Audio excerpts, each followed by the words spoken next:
Hallo, willkommen bei der Firma Graf in Hamburg. Heute stellen wir euch wieder ein Fahrzeug vor aus 2010 mit knapp 200.000 Kilometern und wir werden das Fahrzeug hier gemeinsam prüfen.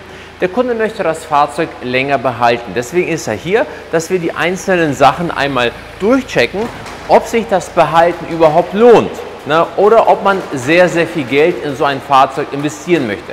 Denn solche Fragen stellen sich sehr viele. Entweder man hat so ein Fahrzeug und will es noch ein paar Jahre fahren, bis klar ist, was mit der ganzen Elektromobilität passiert, oder man kauft sich gerade so ein Fahrzeug und will natürlich sich keinen Groschengrab kaufen. Wenn ihr natürlich nicht die Möglichkeit habt, zu uns zu kommen, wie der Kunde, dann können wir das Gleiche, was wir euch heute gleich zeigen, auch aus der Ferne machen. Dabei braucht ihr einfach nur einen Laptop mit Internet und Windows. Wir schicken euch so ein Kabel zu und wir können von hier aus das Fahrzeug komplett prüfen. Alles, was wir hier machen können, können wir auch aus der Ferne prüfen. Wir prüfen die ganzen Komponenten des Motors, des Getriebes. Wir können natürlich auch Updates durchführen, Kodierungen, gebrauchte Steuergitter anpassen und. Das heißt, ihr braucht nicht unbedingt hier nach Hamburg kommen, dass ihr wisst, was Sache ist. Und die einzelnen Sachen, die wir prüfen, schicken wir euch per WhatsApp einmal zu und mit einem Bild, mit einer Sprachnachricht, was das bedeutet, dass ihr wisst, was Sache ist, und dann könnt ihr, wenn ihr ein Problem habt, jemanden finden, der das Problem halt löst, oder wenn ihr gerade ein Fahrzeug kauft, dann habt ihr eine Verhandlungsgrundlage an den Verkäufer. Bei so einem Fahrzeug muss man natürlich schauen, was ist Sache. Wir haben hier ein Fahrzeug aus 2010 und wir werden jetzt die einzelnen Komponenten prüfen. Wir fangen als erstes einmal mit dem Motor an, das heißt, wir starten als erstes mit dem Thema Injektoren. Wir gucken, in welchem Zustand sind die Injektoren. Ein Injektor kostet sehr viel Geld. Ein überholter Injektor ist natürlich nicht vom Zustand her so gut wie ein neuer. Warum ist das so? Es ist genau wie zum Beispiel bei vielen Sachen, wenn die repariert sind, dann sind die nicht mehr so, wie sie neu waren. Das heißt, es ist immer besser, wenn man einen Injektor oder andere Komponenten einfach im vernünftigen Zustand behält. Und anhand der Werte des Injektoren kann man sehen, wie ist der Injektor. Man kann meistens immer noch sehr viel machen, bevor die kaputt sind. In dem Fall zum Beispiel sieht man, der Vorbesitzer hat einen vernünftigen Kraftstoff getankt. Das heißt, wir haben sehr gute Injektorwerte, obwohl wir eine Laufleistung von knapp 200.000 haben. Also wirklich sehr gut. Hätten wir hohe Werte, gibt es verschiedene Maßnahmen, was man machen kann, damit die Injektoren einfach länger leben. Wenn die Werte der Injektoren so sind wie die hier, dann kann man auch davon ausgehen, dass auch die Hochdruckpumpe entsprechend auch in Ordnung ist. Als nächstes prüfen wir einmal den Partikelfilter. Der Partikelfilter sitzt hinter dem Turbolader und das Problem ist, dass der Partikelfilter bei einem modernen Fahrzeug wie dem hier, der ist geregelt. Das heißt zum Beispiel bei den älteren Fahrzeugen, wo ein Partikelfilter nachgerüstet wurde, der war ungeregelt. Das heißt, der hat nicht, man wusste nicht, wann er regeneriert, sondern der hat einfach periodisch regeneriert. Sagen wir mal alle 1000 Kilometer zum Beispiel. Ob das notwendig war oder nicht.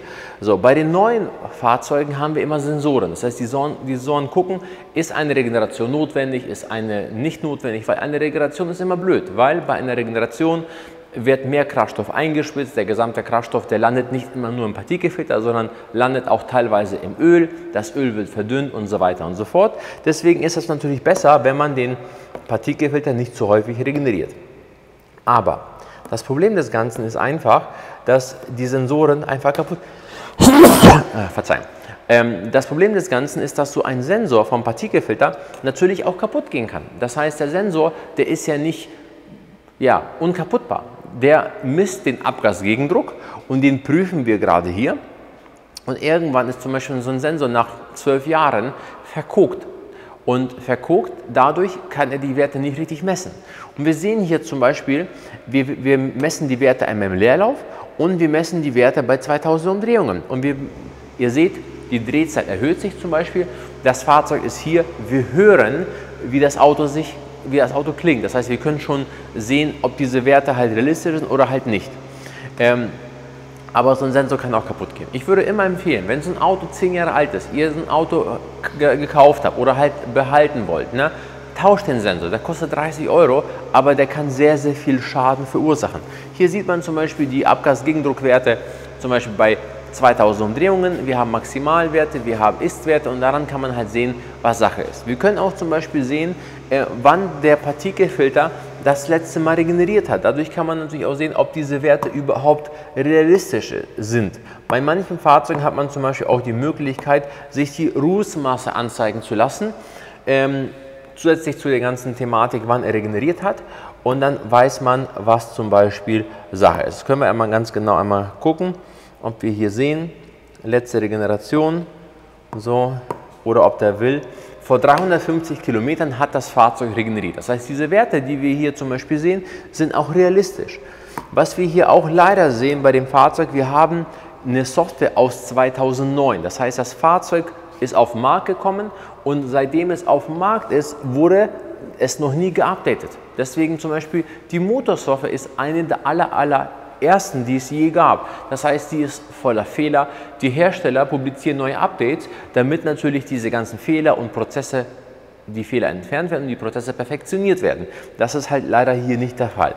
Wenn ihr ein Fahrzeug habt, ist es immer sinnvoll, ein Update zu machen. Bei BMW ist das mit dem Update so ein bisschen problematisch, weil wenn BMW ein Update macht, dann updaten das gesamte Fahrzeug.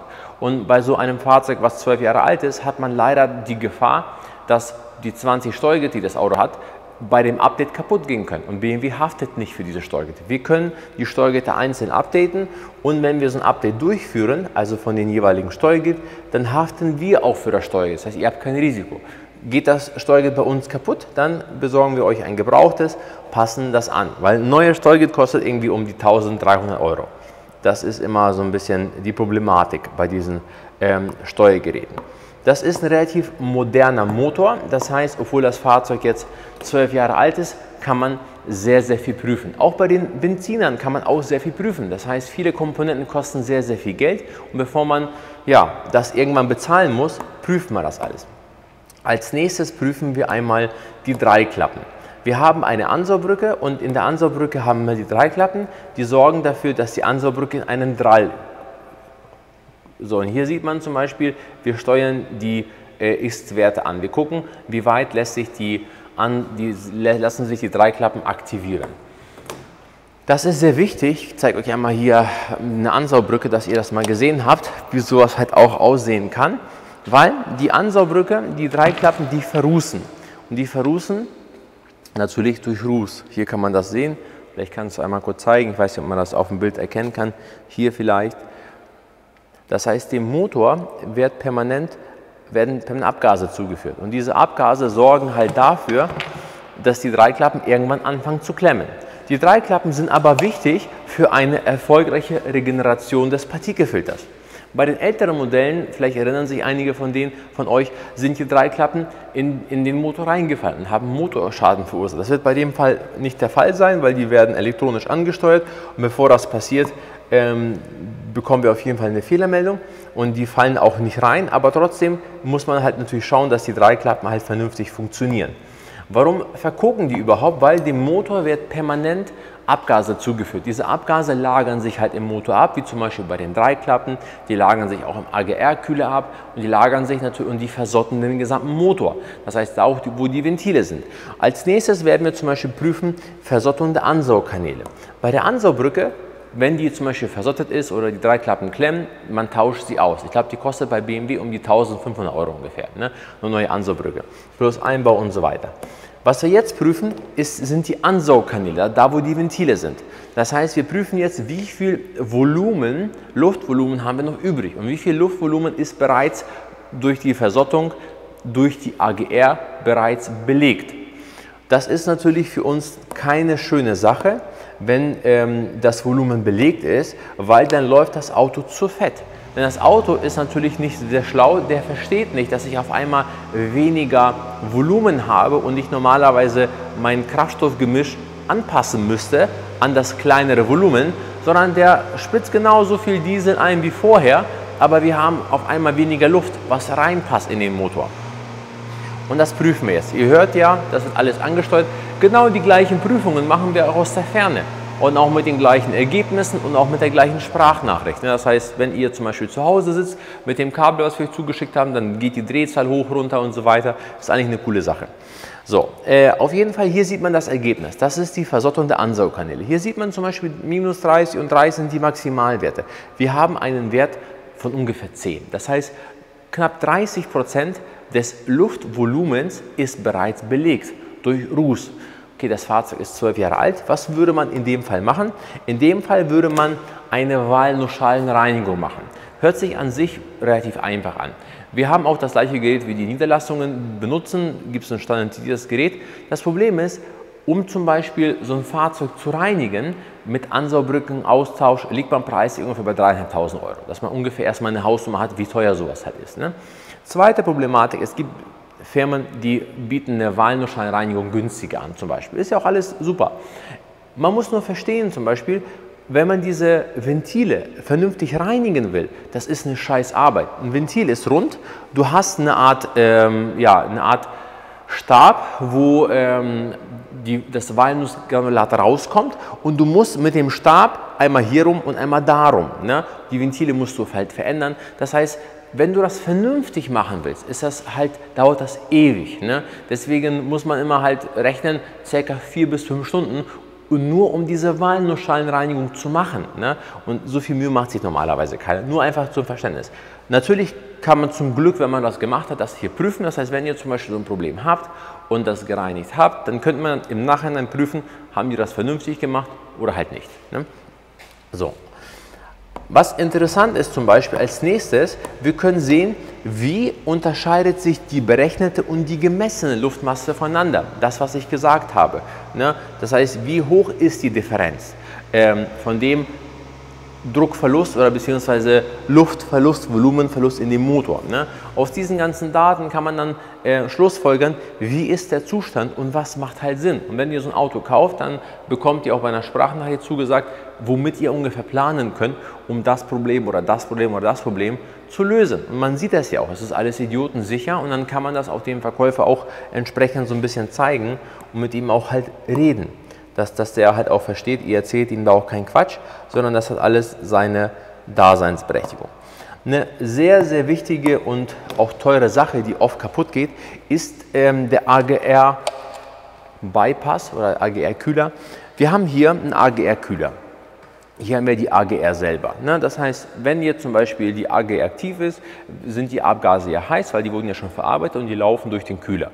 Hier werden die abgekühlt, hier läuft sozusagen das Kühlwasser, alles relativ unproblematisch. Das Problem ist natürlich, dieser Kühler, der ist endlich, irgendwann geht der kaputt, weil der ist ja erstmal kalt, dann ist er warm, dann ist er kalt, dann ist er warm und dieses Gripper geht irgendwann kaputt. Das heißt, dann habt ihr das Problem, dass heiße Abgase treffen auf Kühlmittel und dann gibt es das Problem, dass das Auto anfängt zu brennen. Deswegen gab es einige Rückrufaktionen bei diesen Fahrzeugen. Ne? So, kennen vielleicht einige. Problem ist aber, wir haben, bis der Motor warm ist, haben wir ein AGR-Bypass-Ventil. Das heißt, bis der Motor noch nicht warm wird, wird dem Motor permanent Abgase zugeführt, damit der Motor schneller warm wird. Hier in Deutschland dauert das in der Regel ein paar Minuten, dann ist das Thema abgehakt. Problem des Ganzen sieht man hier, das werden wir auch gleich prüfen, das nennt sich AGR-Bypass-Ventil. Dieses Ventil hier, ihr seht, ich bewege das, dieses Ventil wird über Unterdruck angesteuert. Wir haben hier einen Unterdruckschlauch und irgendwie ein Ventil am Ende.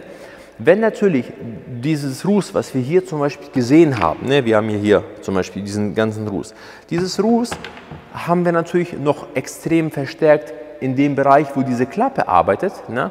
Und diese Klappe, die mit sehr, sehr viel Ruß zu kämpfen hat, wird nur über so ein Pups-Unterdruck sozusagen Ventil angesteuert. Irgendwann schafft es nicht mehr, haben wir nicht genug Unterdruckkraft, um dieses Ventil zu steuern. Und dann ist halt richtig scheiße, weil das Problem ist, wenn dieses Ventil zum Beispiel an der falschen Position offen ist, dann haben wir das Problem, dass wir Abgase bekommen, wo wir normalerweise keine Abgase bekommen sollten.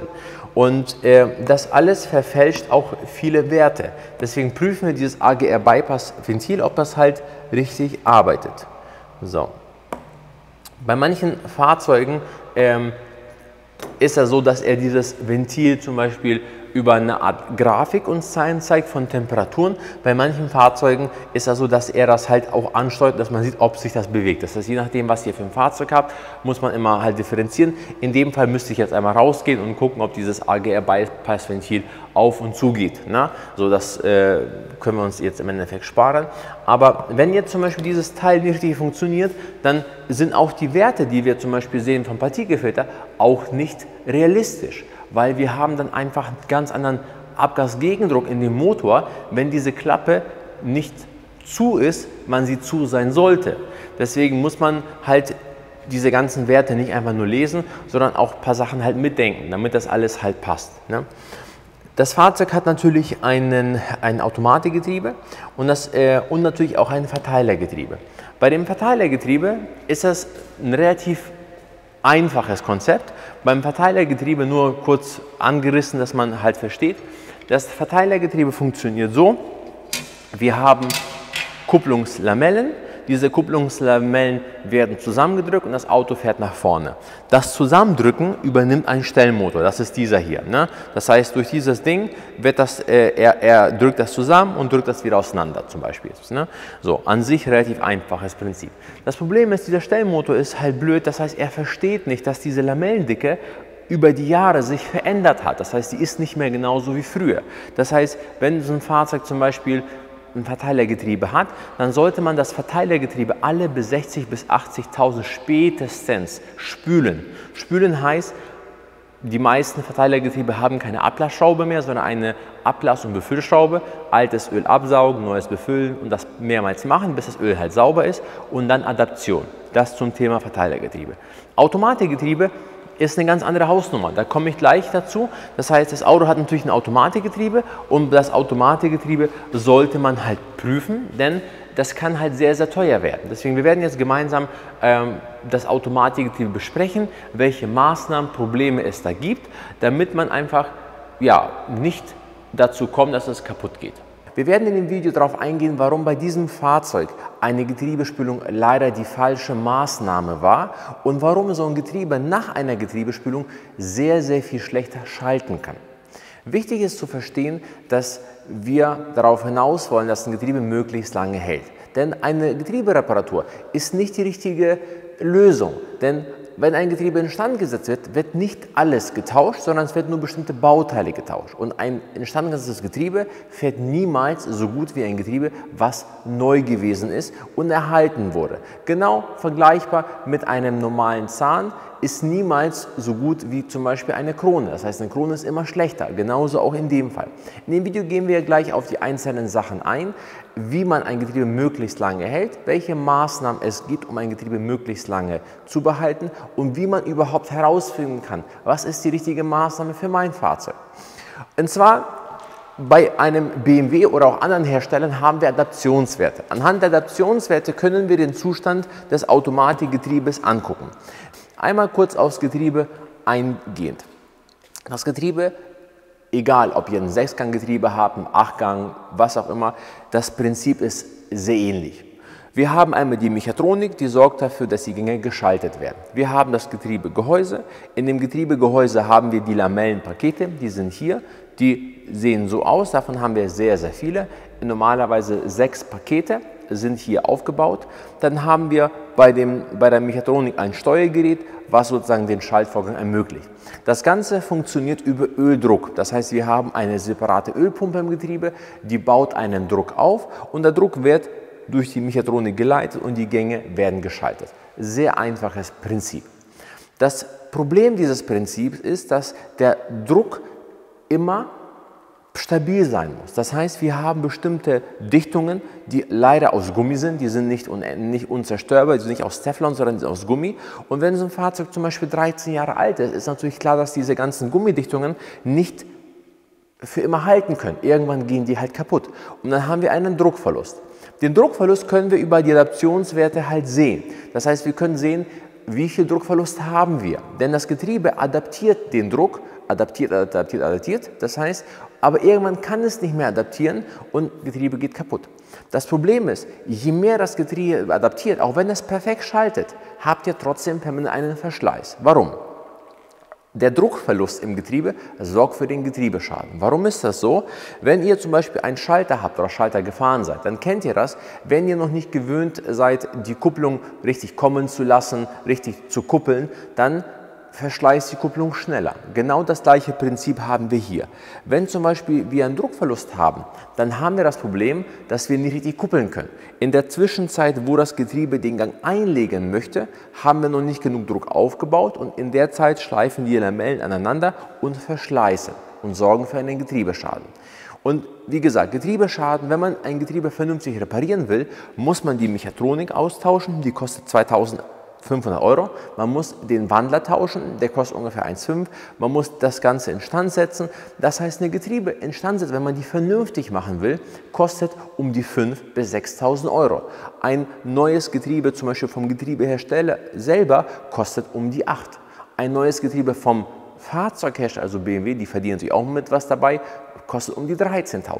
Deswegen man muss verstehen, wenn man auch 5, 6 für eine Instandsetzung bezahlt für ein Automatikgetriebe, wird das Ding niemals so schalten wie ein neues Getriebe. Wir setzen die im Stand hier vor Ort, aber man muss einfach verstehen, es wird hin und wieder mal rucken, es wird niemals so sein, wie es sein sollte. Deswegen lieber sollte man dafür sorgen, dass euer Getriebe möglichst lange hält. Zu den einzelnen Druckverlustmöglichkeiten. Also eine Möglichkeit, wo ich den Druckverlust haben kann, sind die Dichtungen. Auf die bin ich ja schon eingegangen. Die sitzen zwischen Mechatronik und Getriebe. Eine Getriebespülung bringt uns nichts, wenn wir einen Druckverlust haben. Dann können wir so viel spülen, wie wir wollen. Der Druckverlust wird dadurch nicht besser, sondern das Schaltverhalten wird oft schlechter. Wie zum Beispiel bei diesem Fall. Bei dem Fall zum Beispiel wurde das Getriebe gespült. Das heißt mit einem Gerät, mit einem externen Druck. Warum ist das schlecht? Weil, wenn so ein Fahrzeug zum Beispiel 10 Jahre alt ist oder 150.000 gelaufen hat, dann haben wir natürlich einfach Verschleiß bei den Gummikomponenten. Und man hat zum Beispiel Gummikomponenten hier, die werden über einen externen Druck und Chemie zum Beispiel beschädigt. Ne? So, das ist halt der große Nachteil bei einer externen Spülung mit Chemie und externen Druck. Und wir haben zum Beispiel hier die Mechatronik. Ich kann euch die einmal ganz kurz zeigen. Das heißt, die Mechatronik sitzt im Getriebe. Zwischen Mechatronik und Getriebe haben wir Gummidichtung, haben wir eben gesehen. Durch diese Gummidichtung läuft das ganze Öl. Wenn wir zum Beispiel eine Spülung durchführen mit externem Druck, dann haben wir zwischen den beiden Mechatronikhälften, 2 Hälften, haben wir eine Dichtplatte. Wenn wir jetzt zum Beispiel mit externem Druck spülen und Chemie, dann wird diese Gummioberfläche, die die einzelnen Bereiche abdichtet, angegriffen und beschädigt. Plus wir haben das Problem, dass wir in der Mechatronik selber, in den ganzen Kanälen, haben wir Lamellenabrieb. Warum haben wir den da überhaupt? Weil die Kupplungslamellen, die sind nicht magnetisch. Diese Beschichtung, die ist nicht magnetisch. Wenn die zum Beispiel aneinander arbeiten, dann das hier ist Metall, das verschleißt und das wird bei den Magneten aufgefangen. Das hier wird aber nirgendwo aufgefangen. Haben wir jetzt zum Beispiel eine Spülung durchgeführt mit externem Druck, dann sind diese Bereiche, den Dreck, den Lamellenabrieb kriegt man hier mit einer Spülung nicht raus. Ihr könnt Tag und Nacht spülen, keine Chance. Die einzige Möglichkeit, wenn man den Dreck rausbekommt, ist Mechatronik zerlegen, alles komplett per Hand reinigen, dann ist das halt sauber. Aber bei einer Spülung, dann geht zum Beispiel der Lamellenabrieb von dem Bereich in den anderen Bereich und auf einmal schaltet das Getriebe komplett anders.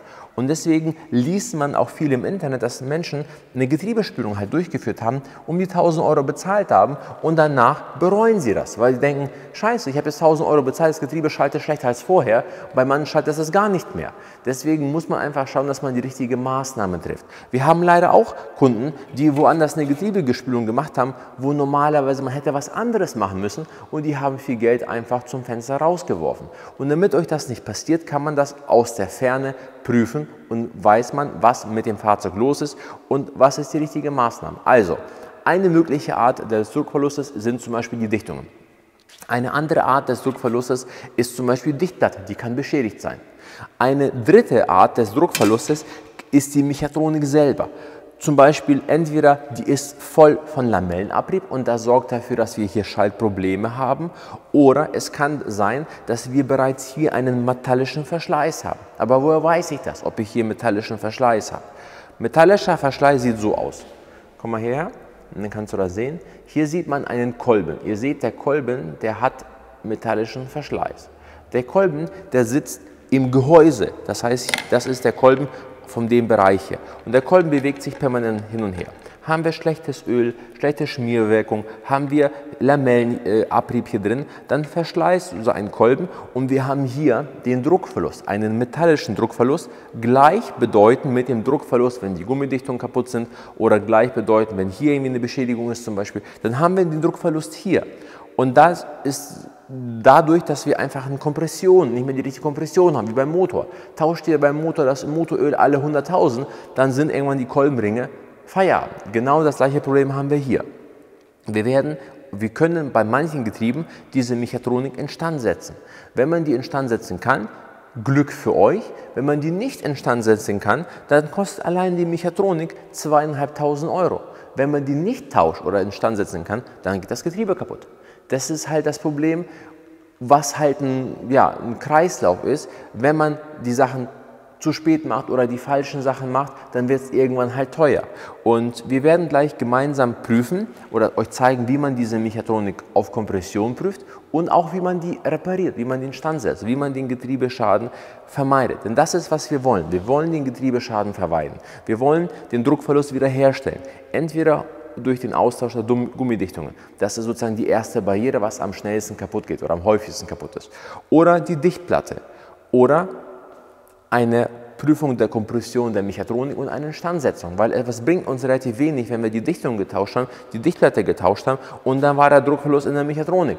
Hätten wir uns auch alles sparen können. Deswegen muss man einfach schauen, dass man die richtige Maßnahme trifft.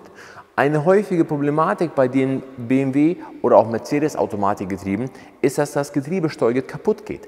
Hier haben wir einen Sensor, hier haben wir zwei Sensoren. Dieses Steuergit schwimmt permanent im Öl und wenn wir natürlich einen hohen Wasseranteil haben, dann haben wir hier einfach eine Korrosion. Wenn wir zum Beispiel eine zu hohe Temperatur im Getriebe haben, dann ist dieses ganze Plastik dafür nicht geeignet, weil wir haben kalte Temperaturen, hohe Temperaturen, kalte Temperaturen, es bilden sich Mikrorisse und die ganzen Sensoren oder Ventile gehen kaputt. Kann man alles vermeiden, wenn man die richtigen Maßnahmen rechtzeitig macht. Hier ist zum Beispiel eine defekte Mechatronikhälfte und diese Mechatronikhälfte kann man halt prüfen über Druck. So, das heißt, wir sehen hier bestimmte Bereiche.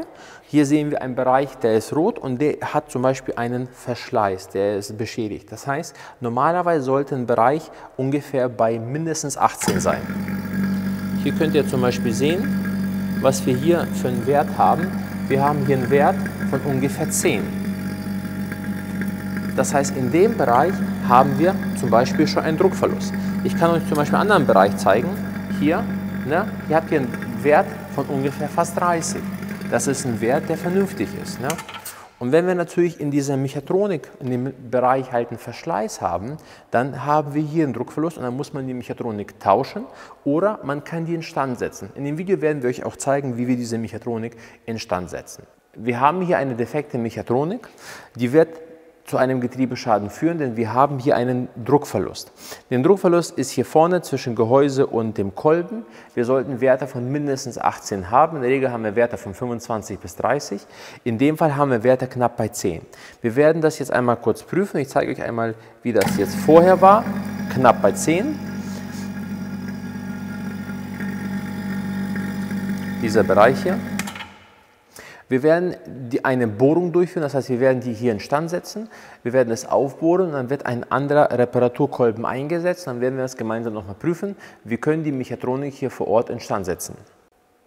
Wir bohren jetzt durch, ihr seht, hier haben wir den Bohrer und bis das komplett bis zum Ende ist, das heißt, das wird jetzt aufgeweitet, die Späne, man sieht, die fallen unten runter und dann wird ein Reparaturkolben eingebaut, der halt weiter ist.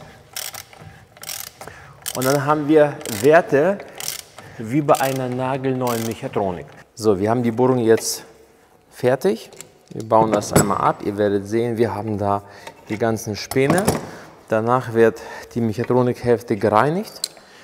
Hier ist der Bohrer mit den Spänen. Hier sind die Späne, kann man relativ gut sehen. Und auch hier der aufgeweitete Bereich. Hier kann man da so ein bisschen sehen. Wir werden ihn gleich einmal reinigen und dann seht ihr, was jetzt für Werte da vorhanden sind. Die Mechatronik ist durchgebohrt. Wir werden jetzt den Reparaturkolben einbauen. Man sieht, das ist der alte mit der Feder. Hier sieht man auch die Beschädigung bei dem Teil hier. Wahrscheinlich kann man das per Video auch sehen, dass es heller ist. Das ist das Neue. Es ist mit einem Gummidämpfer. Das heißt, es ist noch etwas besser abgesichert. Und das ist der neue Kolben. Der sieht genauso aus, nur der hat im Endeffekt, der ist eigentlich deutlich dicker. Den werden wir jetzt einmal kurz einbauen. So. Es kommt der neue Dämpfer rein. Da muss man immer aufpassen, weil wenn man den falsch einbaut oder zu weit reinschiebt, dann kriegt man den auch nicht mehr wieder raus, weil der ist sehr, sehr dicht. Deswegen, wenn wir den jetzt zack einmal reinstecken. So, und jetzt können wir gemeinsam mal die neuen Werte prüfen. Das war der defekte Bereich. Ihr seht, wir hatten knapp 10, jetzt haben wir über 22. Dadurch ist die Mechatronik instand gesetzt. Denn so ein Druckverlust, den wir hier haben oder in anderen Komponenten, der wird zu einem Getriebeschaden führen, denn die Lamellen schleifen aneinander. Weiterhin gibt es im Getriebe zum Beispiel Ventile. Diese Ventile, die haben auch zum Beispiel einen kleinen Filter, die kann man hier zum Beispiel sehen. Wenn diese Filter verdreckt sind, durch Lamellenabrieb zum Beispiel, dann haben wir das Problem, dass diese Magnetventile nicht richtig arbeiten. Dann können die ebenfalls zu so einem Problem führen. Bei vielen Getrieben haben wir Sollbruchstellen. Und diese Sollbruchstellen sind vom Werk so gemacht, dass die Getriebe einfach nicht lange halten können. Hier haben wir zum Beispiel Dämpfer. Hier könnt ihr euch die angucken. Das ist zum Beispiel ein neuer Dämpfer. Ihr seht, ihr habt eine Gummibeschichtung. So sieht der Dämpfer nach einer bestimmten Laufleistung aus. Es gibt aber auch modifizierte Dämpfer mit einer Metallfeder, damit sowas halt nie wieder passieren kann. Ups, nicht wegfliegen. So, genauso haben wir hier bestimmte Puffer, das heißt, die dafür sorgen, dass wir Druckverhältnisse wieder da haben. Ihr seht zum Beispiel, das ist der Originale und wir haben hier schon so ein bisschen Beschädigung, ne, Kratzer, die kann man relativ gut sehen. Und hier haben wir die modifizierte Variante mit einer Dichtung. Das heißt, die kann auch nicht mehr oder hält entsprechend halt lange. Genauso kann man zum Beispiel so eine Mechatronik modifizieren, dass sie einfach stärker ist und diese Sollbruchstellen entfernt. Das können wir bei jeder Mechatronik machen von BMW, wenn ihr in sowas Interesse habt.